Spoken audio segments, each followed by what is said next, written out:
Your carry-on has flown with you a dozen times.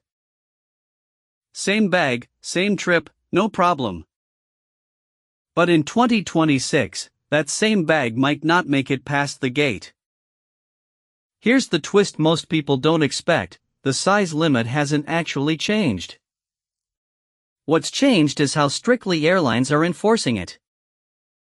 Most major U.S. airlines, Delta, United, American, Alaska, and JetBlue, still use the same limit, 22 by 14 by 9 inches, including wheels and handles. Southwest and Frontier give you a bit more room, at 24 by 16 by 10 inches. The real problem: a bag advertised as 22 inches can measure 23 or even 24 inches once you add the wheels and the extended handle. That's exactly the gap airlines are now cracking down on. Some airlines are even removing the metal sizing cages from their gates. Sounds like good news, right?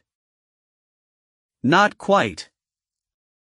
Instead, gate agents are now trained to eyeball your bag, and a clearly oversized one still gets pulled and gate checked. And it's not just carry-ons. Personal items are being measured more strictly too. If your backpack is stuffed and bulging, it may now get flagged as well. So before your next trip, measure your bag fully packed, wheels, handle, and all, not just the empty shell.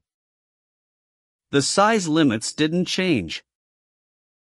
The enforcement did. Know the real rule, and you'll skip the gate check fee altogether.